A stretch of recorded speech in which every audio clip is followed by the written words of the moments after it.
اعوذ باللہ من الشیطان الرجیم بسم اللہ الرحمن الرحیم۔ ناظرین کرام،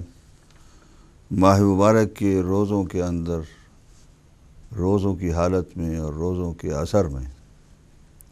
رات ہو یا دن ہو دعا مانگنا اور قرآن کی تلاوتوں کے ساتھ دعا مانگنا۔ میں نے عرض کیا کہ قرآن کی تلاوت جو ہے وہ دعا ہے، ہر موقع میں جہاں بھی آپ تلاوت کر رہے ہوں۔ امیر المومنین علی ابن ابی طالب علیہ السلام ارشاد فرماتے ہیں، من قرأ مئۃ آیۃ من القرآن من ای القرآن شاء، جس نے بھی 100 آیت قرآن کی پڑھی کسی جگہ سے بھی، یہ نہیں کہ فلاں سورہ پڑھے یا فلاں سورہ نہ پڑھے۔ بعض اوقات یہ ہوتا ہے کہ فلاں سورہ کے اندر زیادہ برکتیں ہیں اس چیز کے لیے، وہ ہے، یقیناً ہیں وہ ساری، ایسی خصوصیت نہیں ہے یہ 100 آیتوں میں۔ 100 آیتیں من ای القرآن، قرآن میں سے کسی جگہ سے، سورہ بقرہ سے والناس تک، سورہ فاتحہ سے والناس تک،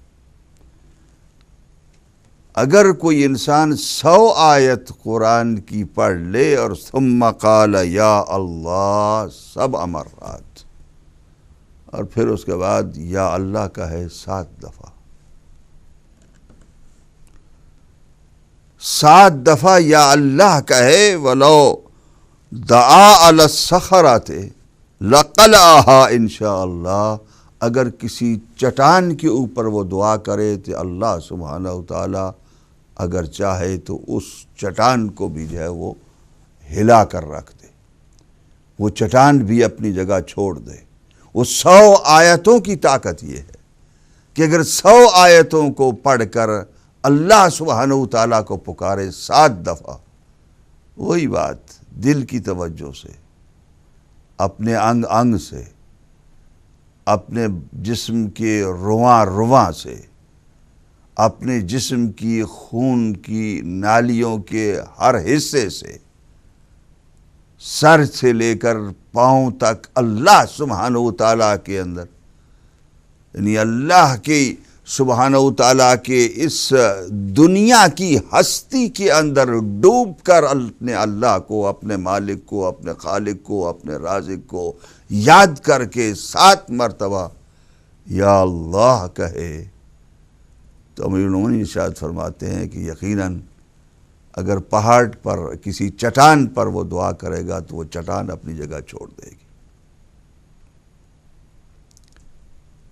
کتنی عظمت ہے ہماری دعاؤں کے لیے، کتنا یقین ہے معصومین علیہم الصلوۃ والسلام کو۔ ہاں البتہ امام جعفر صادق علیہ السلام ارشاد فرماتے ہیں کہ لا یزال الدعاء محجوبا، دعا جو ہے وہ ہمیشہ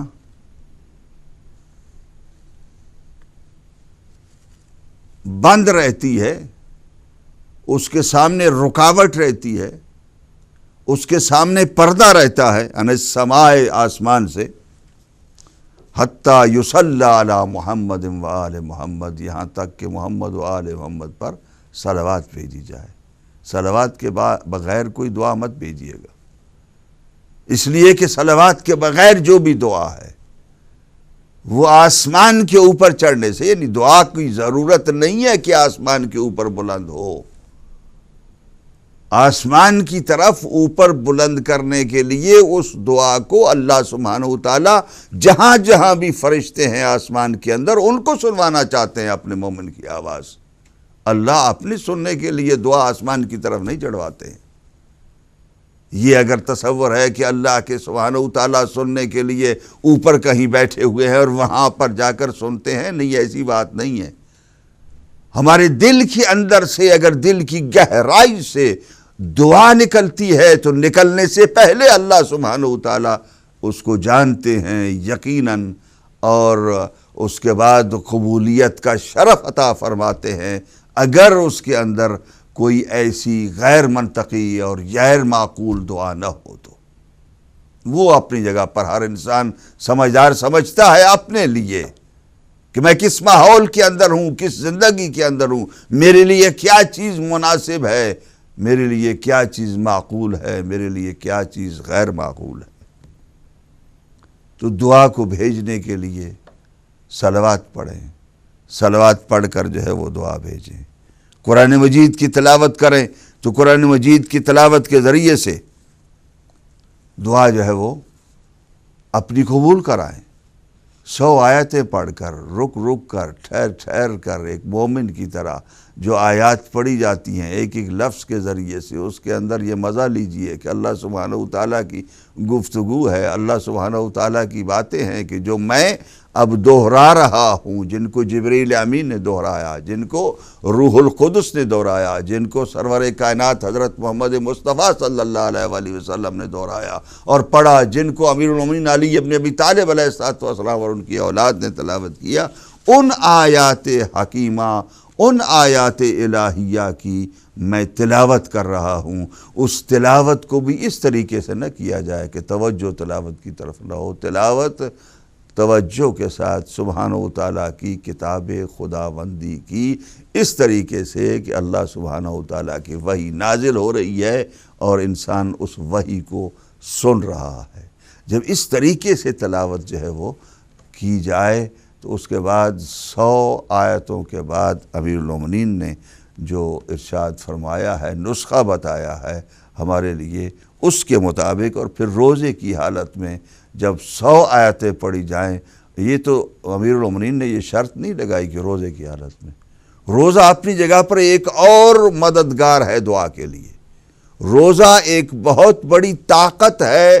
دعا کو آگے بڑھانے کے لیے، دعا کو طاقت دینے کے لیے، دعا کے اندر جو ہے وہ قوت اور انرجی ڈالنے کے لیے کہ جس کے ذریعے سے دعا جو ہے وہ قبولیت کا شرف حاصل کرے۔ روزہ اس طریقے سے ہے۔ روزے کے ساتھ پھر قرآن مجید کی تلاوت ہے، دوسری جو ہے وہ دعاؤں کا انداز ہے۔ اللہ سبحانہ وتعالیٰ دعاؤں کی توفیق عطا فرمائے ہم سب کو، یعنی جیسا کہ امیر المومنین نے ایک دوسرے موقع پر ارشاد فرمایا کہ اغتنموا الدعاء، دعا کا فائدہ اٹھاؤ، عند 5 مواطن، 5 جگہوں پر، 5 موقعوں پر۔ عند قراءۃ القرآن، قرآن پڑھتے وقت دعا کرو۔ عند الاذان، آذان کے جب آذان ہو رہی ہو، آج کل ماشاءاللہ ٹی وی سے استفادہ جو کرنے والے لوگ ہیں، ناظرین کرام ہیں، اور جب اذان ان کے گھروں میں ٹی وی پر بلند ہوتی ہے تو اس وقت دعا کریں۔ پہلے سے بھی میں کہہ چکا ہوں، اس اذان کو سن کر اپنے لیے، اپنے بچوں کے لیے دعا کریں۔ وَعِنْدَ نُزُولِ الْغَيْثِ، اور بارش کے برستے وقت، جب بارش برس رہی ہو تو اس وقت بھی دعا کریں، اور جب مسلمان جہاد پر نکلے ہوئے ہوں، جہاد کر رہے ہوں تو اس وقت جو ہے وہ دعا کریں۔ یقیناً دعا اللہ سبحانہ وتعالیٰ قبول فرمائیں گے۔ یہ مواقع ہیں، اور دعا کا طریقہ وہی جو معصومین نے ارشاد فرمایا اور ان کا طریقہ رہا ہے کہ استغفار کریں، اور دعا جتنی بھی تھوڑی سی تھوڑی چیز بھی ہو۔ حضرت موسیٰ سے ارشاد فرمایا اللہ سبحانہ وتعالیٰ نے، جو حدیث قدسی کے اندر روایت ہیں کہ موسیٰ مانگو، اگرچہ تم اپنے گھر کے لیے خرچ کرنے کے لیے وہ گوندا ہوا آٹا اور اس کے اندر جو جانے والا نمک ہے وہ نمک مانگ رہے ہو، دعا کرو کہ اللہ سبحانہ وتعالیٰ مجھے نمک عطا فرما، اور دل سے دعا کرو۔ یعنی چھوٹی چھوٹی چیزوں کو بھی مانگو اللہ سبحانہ وتعالیٰ سے۔ چھوٹی چھوٹی کو مانگنے کے لیے اللہ سبحانہ وتعالیٰ نے ارشاد فرمایا، اور دوسروں کے لیے مانگو، اس لیے کہ دوسروں کے لیے جب دعا جو ہے وہ مانگتے ہیں تو وہ دعا یقیناً قبول ہوتی ہے۔ اور اگر یہ دعائیں نہ ہوتی، اس وقت آپ دیکھیے اگر یہ دعائیں نہ ہوتی تو زمین و آسمان تباہ ہو جاتے. یہ روزوں کی حالت میں دعائیں نہ کی جاتی. یہ قرآن کی تلاوت کے ساتھ مومنین اور متقین جو دنیا کے اندر اس وقت زندہ ہے وہ دعا نہ کرتے. اور یہی چیز ہے کہ جو ہمیں یاد کراتی ہے کہ امام زمانہ عجل اللہ تعالی فرجہ جو اس وقت اس ماہ مبارک کے اندر بیٹھ کر نماز کے بعد تلاوت کے بعد جو دعا کر رہے ہیں، دعا ارشاد فرما رہے ہیں، اس دعا کے ذریعے سے، اس دعا کے بغیر اور کوئی چیز ہمارے لیے ایسی نہیں ہے کہ جس کی وجہ سے ہم بچے ہوئے ہیں. انہی دعاؤں کی وجہ سے جو امام زمانہ عجل اللہ تعالی فرجہ روزوں کی حالت میں، نماز کی حالت میں، قرآن کی تلاوت کی حالت میں ہمارے لیے ارشاد فرما رہے ہیں، اور خود ان کا وجود ہمارے لیے دعا ہے کہ جس کی وجہ سے ہم بچے ہوئے ہیں. سورہ بقرہ ہی کی آیت ہے 251 51 کہ اگر اللہ سبحانہ وتعالی لولا دفع اللہ الناس بعضهم ببعض، اگر لوگوں کو ایک دوسرے کے ذریعے سے اللہ سبحانہ وتعالی نہ روکتے بعض کے ذریعے سے، اگر اللہ بعض کو بعض کے ذریعے سے نہ روکتے رہتے تو ساری زمین میں فساد پھیل جاتا. لفسدت الارض، یا زمین تباہ ہو جاتی. ولیکن اللہ ذو فضل علی العالمین، لیکن اللہ سبحانہ وتعالی اس دنیا اور جہان کے اوپر فضل کرنے والے ہیں کہ ایک دوسرے کی وجہ سے دوسروں کو بچا رہے ہیں. ایک نے اگر دعا کی، اس کی دعا کی وجہ سے دوسروں کو بچا رہے ہیں، گناہگاروں کو بچا رہے ہیں. نیکوں کی دعاؤں سے گناہگار بچ رہے ہیں اس دنیا کے اندر، اس زندگی کے اندر. آخرت کی زندگی میں یقیناً جو ہے ان کو سزا ہے،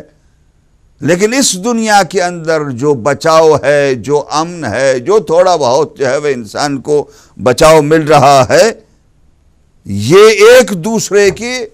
اللہ سبحانہ وتعالیٰ نے جس ذریعے سے جو ایک دفاع کیا ہے، دفاع کا نظام بنایا ہے، اس نظام کی وجہ سے. امام جعفر صادق علیہ السلام ارشاد فرماتے ہیں ان اللہ یدفع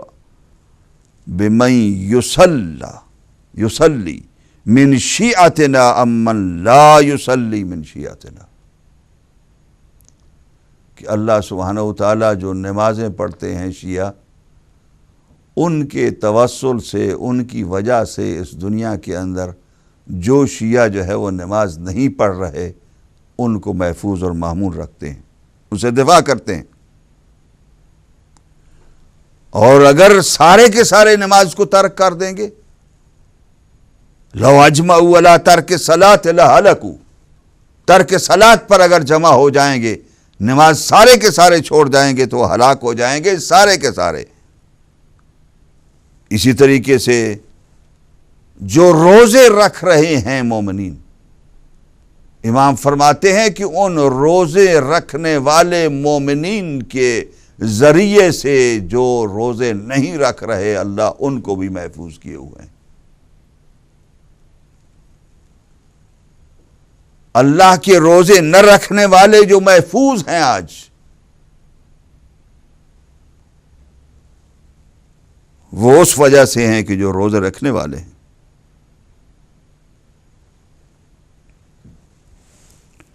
اسی طریقے سے زکوٰۃ دینے والوں کے ذریعے سے، خمس ادا کرنے والوں کے ذریعے سے، جو نہیں ہے زکوٰۃ دینے والے اور خمس ادا نہیں کرنے والے ہیں، اللہ سبحانہ وتعالیٰ نے ان شیعوں کو محفوظ رکھا ہوا ہے. یعنی عذاب نہیں کہ عذاب سے محفوظ رکھا ہے، وہ اللہ سبحانہ وتعالیٰ کا انصاف اور عدل ہے. لیکن اس دنیا کے اندر ان کو جو محفوظ رکھے ہوئے ہے اللہ سبحانہ وتعالیٰ پر ایمان لانے کے باوجود، تو وہ مومنین اور متقین کی عبادتوں کی وجہ سے جو فاسق و فاجر ہیں ان کو بھی جو ہے وہ محفوظ کیے ہوئے ہیں اللہ سبحانہ وتعالیٰ. اور یقیناً جب دعا ہوتی ہے کسی دوسرے کے لیے تو اس دعا کے ذریعے سے اللہ سبحانہ و تعالی محفوظ رکھتے ہیں۔ رسول اکرم صلی اللہ علیہ وآلہ وسلم ارشاد فرماتے ہیں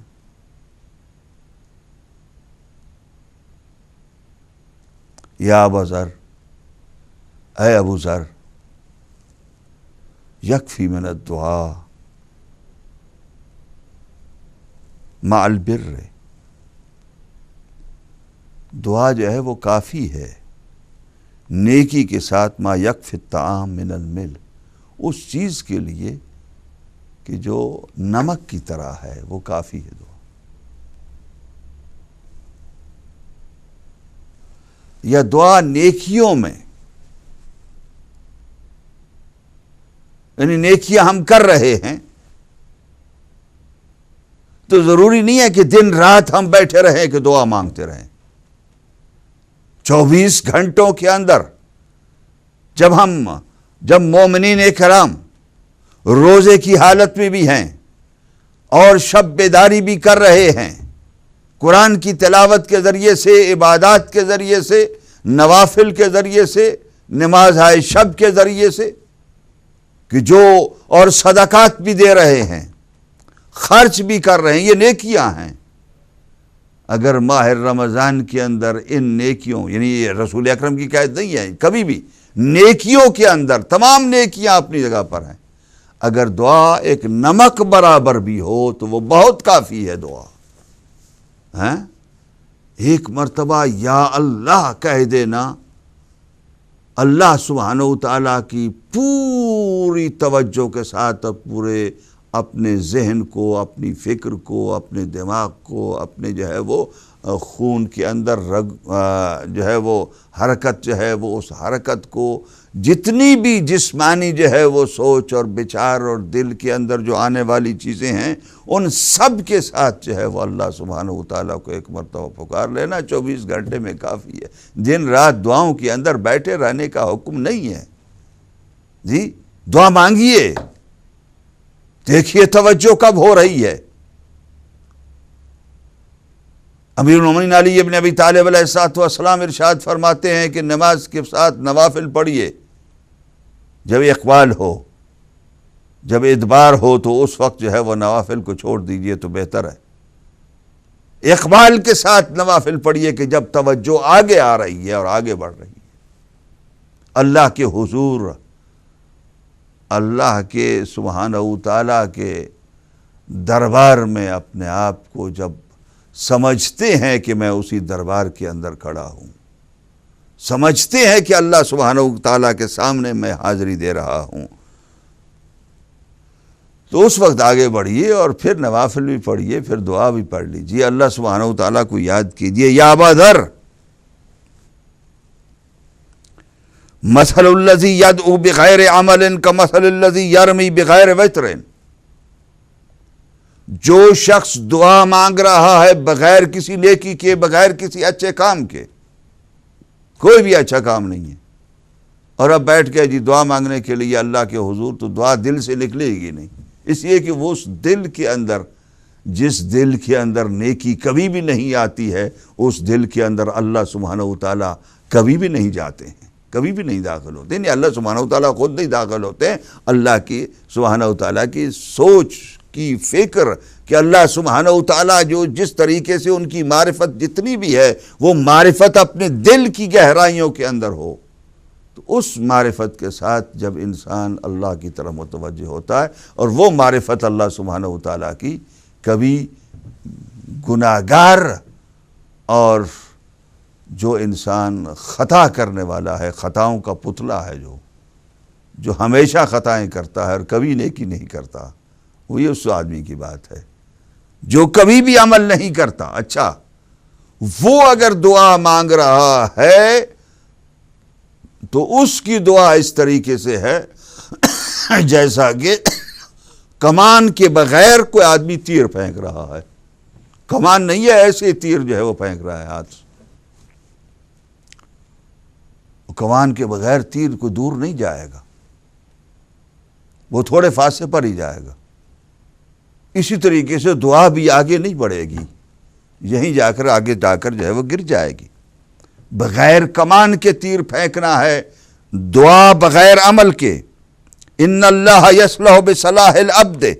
ولدہ و ولد ولدہ، اگر نیکی کرو، سبحان اللہ، رسول اکرم صلی اللہ علیہ وآلہ وسلم ابو ذر کو نصیحت فرما رہے ہیں کہ ابو ذر، نیک جو آدمی ہوتا ہے، صالح جو بندہ ہوتا ہے، جس کے اندر اچھائیاں اور نیکیاں ہوتی ہیں، وہ بندے کی نیکی صرف اپنے اندر محدود نہیں ہوتی ہے، بلکہ نیک بندہ جو ہے اس کی صلاح اور نیکی جو ہے اس کی اولاد تک پھیلتی ہے کہ وہ اولاد کی بھی اصلاح کر دیتی۔ نیکی کرو، اولاد کی خود بخود اصلاح ہو جائے گی۔ اچھائی کرو، اولاد کی خود بخود اصلاح ہو جائے گی۔ مت جاؤ کہیں دور تربیت حاصل کرنے کے لیے اور تربیتیں کے فلسفے جو ہے وہ ڈھونڈنے کے لیے۔ بچوں کی، اولاد کی تربیت کے لیے خود نیک کام کرنے شروع کر دو۔ جتنا نیکی کے اندر جاتے چلے جاؤ گے، بچے نیک ہوتے چلے جائیں گے۔ یہ فلسفہ ہے، یہ رسول اکرم صلی اللہ علیہ وآلہ وسلم نے ہمیں عطا فرمایا ہے۔ یعنی دعا جس طریقے سے دوسرے کے لیے قبول ہوتی ہے، اسی طریقے سے خود اگر نیک عمل کرتے چلے جائیں۔ ان اللہ یصلح بصلاح العبد ولدہ، ایک بندے کی نیکی کی وجہ سے اللہ سبحانہ وتعالیٰ اس کے بچے کو نیک بنا دیتا ہے، وہ ولد ولدہ، اور اس کے بیٹے کی بیٹوں کو، یعنی اولاد کو، یعنی اپنے بچے کی اولاد کو بھی، نہ صرف اپنی اولاد کو بلکہ اپنی اولاد کی اولاد کو، پوتوں اور پوتیوں، پوتوں اور ان تک بھی وہ نیکی پہنچ جاتی ہے۔ نیکی کرو، نیکی کے ساتھ خود بخود تربیت ہو جائے گی۔ اچھائی کرو، اچھائی کے ساتھ خود بخود اثر پھیل جائے گا، اس اثر کے ذریعے سے تمہاری تربیت ہوتی چلی جائے گی۔ وَيَحْفَظُهُ فِي دَوَائِرَتِهِ، اور اللہ سبحانہ وتعالیٰ ان کے گھروں کو محفوظ رکھتا ہے کہ جو نیک انسان ہوتے ہیں، جو نیکیاں کرنے والے ہوتے ہیں، وَالدُّوَرِ حَوْلَهُ مَا دَامَ فِيهِمْ، اور ان کے ارد گرد جو گھر ہوتے ہیں ان کو بھی اللہ سبحانہ وتعالیٰ بلا و آزمائش سے محفوظ رکھتے ہیں۔ اور جب ایک نیک کام کر لے ایک نیک بندہ اللہ سبحانہ وتعالیٰ کا، تو اس کی نیکی کا اثر ہوتا ہے۔ تو اگر وہ اللہ سبحانہ وتعالیٰ سے ہاتھ بلند کر کے مانگ لے تو یقیناً اس نیکی کا کتنا اثر ہوگا، اس دعا کا کتنا اثر ہوگا۔ یقیناً اللہ سبحانہ وتعالیٰ عطا فرماتے ہیں۔ ہمیں ڈاؤٹ رہتا ہے، ہمیں شک رہتا ہے، ہمیں اللہ پر کسی وقت بھی شک نہیں ہونا چاہیے۔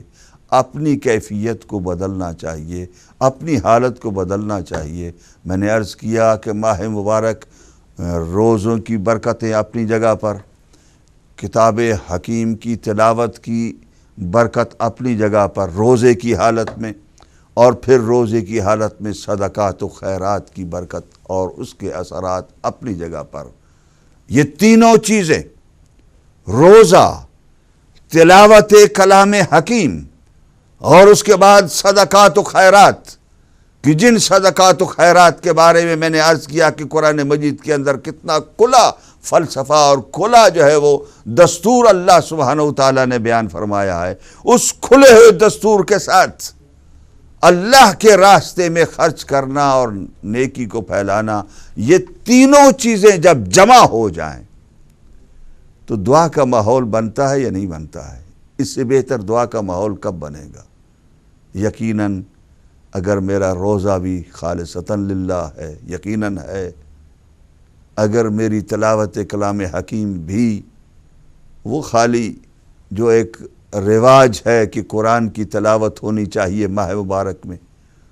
اس رواج کو پورا کرنے کے لیے ہے، یا تلاوت حکیم کی عظمتوں کو سمجھ کے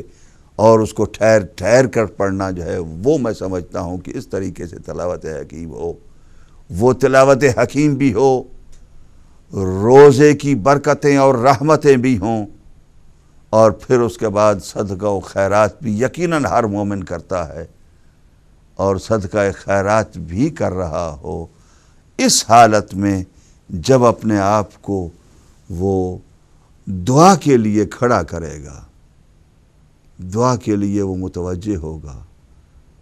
اگر یہ تیاری کر لی جائے، دعائیں اتنی تو نہیں ہوتی ہیں انسان کی کہ ہر روز کوئی نئی دعا کرے، مشکلات ہوتی ہیں، انسان چھوٹی بڑی مشکلات جتنی بھی ہیں ان سب کے لیے دعا کرے، یہ نہیں کہ یہ چھوٹی چیز ہے۔ اسی لیے ارشاد فرمایا کہ نمک کی جو ہے وہ اللہ سبحانہ وتعالیٰ نے حضرت موسیٰ سے ارشاد فرمایا کہ نمک جتنی چھوٹی چیز بھی اللہ سے مانگو، دعا کرو اور دعا کر کے حاصل کرو، اور جب مل جائے تو یہ سوچو کہ اللہ نے مجھے عطا فرمایا ہے، اس میں برکتیں ہیں، اس انداز اور اس سٹائل کے اندر برکتیں ہیں۔ جب اس طریقے سے دعا مانگیں گے